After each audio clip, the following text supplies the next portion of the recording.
Okay, hi guys. Welcome back here at DEC Engineering Tutorial. So, continue lang tayo sa discussion natin for basic soil-water relationship in irrigation engineering. Okay, so example, we have this silt and meron siyang dry unit weight na 116 pounds per cubic feet, and then meron siyang saturated unit weight na 122 pounds per cubic feet.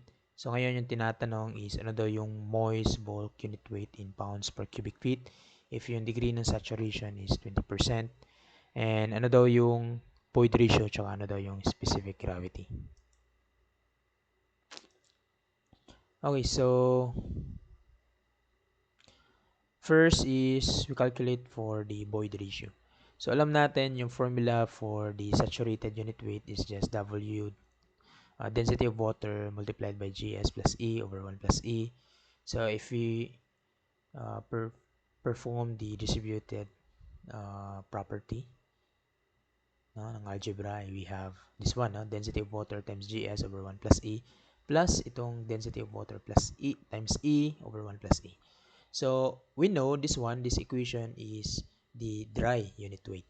So bali yung equation na to is magiging saturated unit weight is equivalent to dry unit weight plus this equation here. So, given yung saturated unit weight, given yung dry unit weight, given yung density ng water, so bali yung matitira sa equation is the void ratio. So, solve for that, we have the void ratio na 0.1064. Okay, so next is pag meron na tayong E, meaning makompute na natin yung specific gravity. So, yung ginamit ko dito is the dry unit weight kasi mas maliit siya. So, like, given yung dry density, kakalculate natin yung GS, given yung density ng water, na-solve na natin yung E. Like, yung matitira na lang sa equation is yung GS. So, bali yung GS is 2.0568. So, ganun lang, na?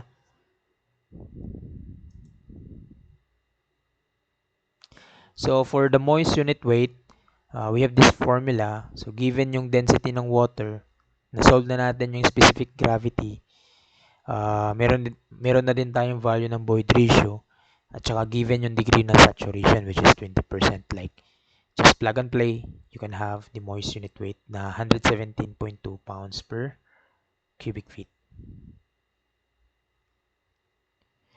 So, we can also solve the problem using graphical solution. So, like, assuming yung x-axis natin stands for the degree of saturation, while yung y-axis natin stands for the density, no, or the unit weight. So, bali, when the degree of saturation is equivalent to 0, so you have the dry unit weight, which is 116 pounds per cubic feet. And when the degree of saturation is 100% or 1, so meaning you have the saturated unit weight, which is 122 pounds per cubic feet. Ngayon, yung tinatanong is, paano yung unit weight if yung degree of saturation is 20%. So, bali, yung S natin dito is 0.2. We just need to compute for this Y moist here. Okay, so yung ginawa natin is kukuha lang tayo ng similar triangle dito. So we have this 122 minus the dry, which is 116. So bali yung height na to is equivalent to 6 pounds per cubic feet. While dito naman is yung height, bali yung moist unit weight minus the dry unit weight. So by ratio and proportion, so we have 122 minus 116 all over 1 minus 0 is equivalent ito naman, itong height na to over itong length na to. Moist unit weight minus 116 over 0.2 minus 0. So we can now compute for the moist unit weight, which is 117.2. And the rest, the same process na kanina. Okay, so another example is in a natural state, a moist soil sample has a volume of 0.33 cubic feet. So, and the weight is 39.93 pounds. So, the oven dry weight of soil is 34.54 pounds. So, if the specific gravity of the solid soil is 2.7, so ano daw yung moisture content, ano daw yung moist unit weight, yung dry unit weight, yung void ratio, yung porosity, yung volume of voids, yung volume ng solid, yung volume ng water. yung volume ng air, tsaka yung degree ng saturation. So, isa-isahin natin i-solve yan. So, for the moist unit weight, we know this formula na W is just W, weight of water over the weight of solid. And we know the weight of water is just weight total minus the weight of solid.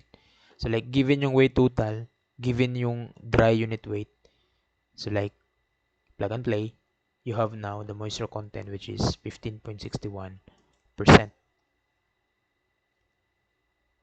So, for the moist unit weight, we know the formula for the moist unit weight, which is weight total over the volume total, given yung total weight, which is 39.93 pounds, given din yung volume total, which is 0.33 cubic feet. So, plug and play, we have 121 pounds per cubic feet for the moist unit weight. So, for the dry unit weight, we know the formula is the weight dry, the weight of the solid particle over the volume total, given yung oven dry weight, no, which is 34.54 pounds, tsaka given yung volume total na 0.33.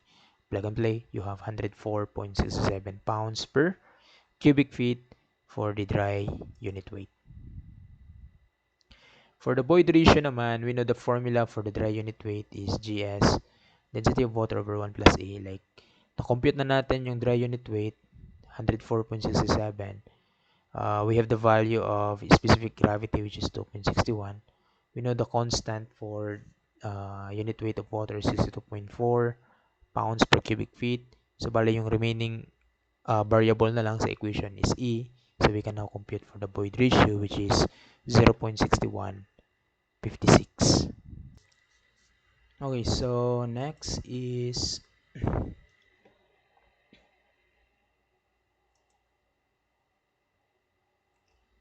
porosity. So we know the formula for the porosity is just N equals E over 1 plus E. So nasolve na natin yung void ratio, like plug and play. We have now the porosity, which is 0.381. So we can now also compute for the volume of voids using the equation of porosity. So we have porosity na 0.381. We have this equation, volume of voids, given yung volume total. Thus, we have the volume of voids, which is 0.1257 cubic feet. So next is volume of solid. So we know the formula for the density of solid is just the specific gravity of solid times density of water, or that is the weight of solid particles over the volume of solid particles. So given yun, we know the density of water, which is 62.4. We know the specific gravity of the solid soil is 2.71, and the oven dry weight is 34.54. So like masolve na natin yung volume of solid, which is 0.2042 cubic feet. And we can also solve the volume of water. So we know the formula for the density of water, which is weight of water over volume ng water. Therefore, yung volume ng water is just weight of water over the density of water. So we know the weight of water is weight total over the oven dry, or WS, over density of water. So yung total weight tsaka yung dry weight is given. We know the density of water is 62.4 pounds per cubic feet. Thus, we have now the volume of water, which is 0.0864 cubic feet. So we can also solve for the volume of air. Okay, so the volume of air, we know that is volume of voids minus volume of water. So like, we know the volume of voids, na-solve na natin yan, and also the volume of water, na-solve na natin. So plug and play, we have now the volume of air, which is 0.03936. And we can now solve for the degree of saturation. We know the degree of saturation is just the volume of water over the volume of voids. So volume of water, na-compute na natin to. Tsaka yung volume ng voids, na-compute na din natin to. So we just need to express our degree of saturation in percent. So we have 68.74%.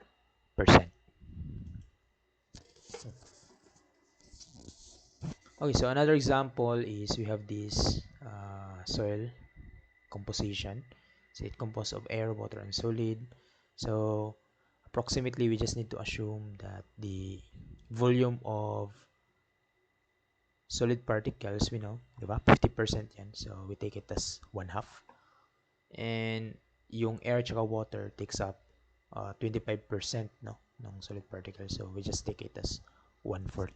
So bali, yung assumption natin would be yung volume ng air is 1/4 of the cubic meter. Yung sa water is 1/4 again ng cubic meter. For the solid, we have 1/2 ng cubic meter. So bali, yung volume of voids, which is volume of air plus volume of water, that would be 1/2. So bali, yung total volume natin is just volume of voids plus volume of solid. So we have 1 cubic meter. So we assume na ito is a 1 cubic meter lang. So to compute for the porosity, we have the volume of voids over volume total. So ito given na to. So we can now have the 1/2. And for the moisture content, so we have this formula on volume basis. So we have 25%. And on a dry weight basis, so yung PW using this formula, na weight of water over weight of solid particles times 100, or that is density of water volume of water over density of soil volume of solid soil and density of solid soil. Okay. So assume that the density ng water natin is 1 ton per cubic meter. And we just need to assume that the density of solid soil natin is 2.6 ton per cubic meter. So then we can now get the yung ito, no? Yung PW. Ito. Yung percent moisture content, which is this must be P na dapat. So we have 19.2%. Okay, so I think that's it for the weight volume relationship dito sa soil natin. So in the next video, we'll be discussing infiltration, water holding capacity, and other more. Okay, so see you in the next video. Thank you.